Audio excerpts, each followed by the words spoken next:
Olá pessoal, tudo bem? Eu estou aqui no meu olhar de um advogado para comentar uma percepção a respeito das decisões judiciais e a crise do Covid-19 que nós estamos enfrentando. Tenho aqui 4 decisões judiciais que foram obtidas em liminares através dos advogados do escritório Esteves Advogados, lá do meu escritório, e eu queria fazer uma reflexão com vocês de maneira a compartilhar o entendimento e como o judiciário vem se debruçando sobre isso. É interessante que ele tem sido acionado principalmente setores do direito privado, atinentes a relações contratuais como locação, como financiamentos, e outras relações jurídicas, né, entre empresas e pessoas físicas e até na área do consumidor. Tem sido acionado também em questões trabalhistas, principalmente com a contenção através dos programas que o governo federal lançou para reduzir os impactos da crise, né? Também na área administrativa, ponderando as aplicações de todas essas normas que foram criadas e concebidas ao longo da crise do Covid-19, seja na esfera federal, estadual e também municipal, a interpretação dessas normas. E também na área tributária, algumas empresas têm buscado o diferimento, ou seja, o pagamento em uma outra ocasião passada aí os efeitos da crise e a retomada da atividade econômica como um todo. Inclusive, alguns órgãos públicos também têm buscado essas alternativas, principalmente na área previdenciária, com os tributos que incidem, né, os encargos sociais que incidem nas relações dos servidores públicos. No tocante às questões contratuais, o judiciário tem adotado uma percepção interessante, invocando artigos do Código Civil, como o artigo 317 e o 418, que é o Código de 2002, ele tem entendido que há um desequilíbrio da base objetiva da relação contratual. Isso nós chamamos de teoria da imprevisão. Qual é a imprevisibilidade disso?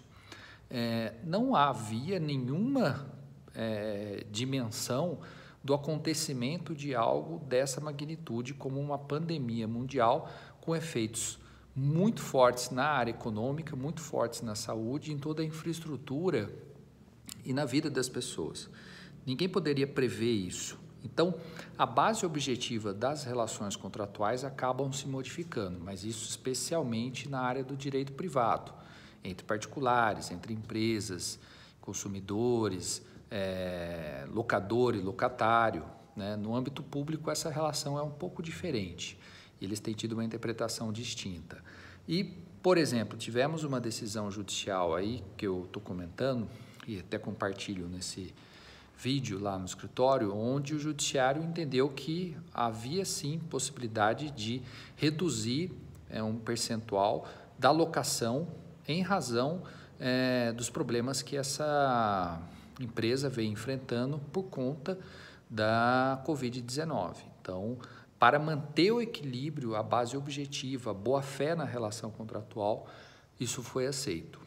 Um outro aspecto também, o próprio Conselho Nacional de Justiça emitiu uma recomendação, a 63, agora de março de 2020, para que os juízos tomem uma cautela em prevenir problemas maiores ainda no tocante às empresas que estão em processo de recuperação judicial e liquidação judicial, antiga concordata e falência, né?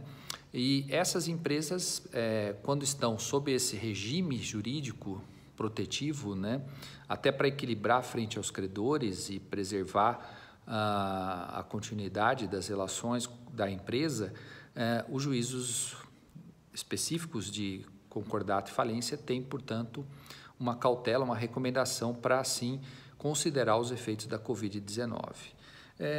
Essa dimensão contratual na relação entre as partes, né, relação principalmente do ponto de vista contratual, ela passa em 3 planos, né? Na doutrina, no Brasil, Antônio Junqueira Azevedo fala isso, né, obras escritas sobre isso. Na Itália, por exemplo, temos 2 grandes autores, o Enzo Roppo e o Pietro Perlingieri, que falam sobre as dimensões contratuais, que a primeira dimensão é a dimensão do plano de existência, se o contrato existe.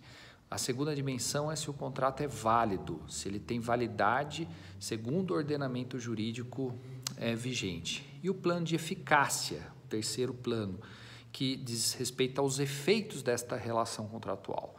Então, nessas três perspectivas, o contrato existe, é válido, mas os seus efeitos precisam ser dimensionados de acordo com essas circunstâncias, porque a base da relação foi modificada. Então, essa é uma medida interessante que o Judiciário tem adotado esse entendimento em sua grande maioria. Outro, por exemplo, é uma decisão que fala sobre a interpretação de normas de direito público aplicáveis, por exemplo, a determinados estabelecimentos, se enquadram ou não como estabelecimentos essenciais. Então, tem uma decisão que nós obtivemos de interpretação dessa norma, onde estendeu a um determinado estabelecimento o reconhecimento dele enquanto uma área de saúde, de estética e de cuidados, com o físico, como algo relevante para o seu funcionamento mesmo durante a pandemia. Então, autorizou-se a abertura e funcionamento dele, obviamente com as cautelas legais, e essa é a medida de interpretação que o Poder Judiciário tem tido diante dessas circunstâncias. É tudo muito novo. Eu costumo dizer que quando começou a pandemia ninguém entregou um manual de instruções de como proceder, de como fazer. Então, dia a dia nós vamos enfrentando isso, nós vamos analisando com temperança, com resiliência, antifragilidade, paciência e observando holisticamente, ou seja, observando todo, tudo o que está acontecendo. Cada caso tem uma medida de interpretação e de aplicação.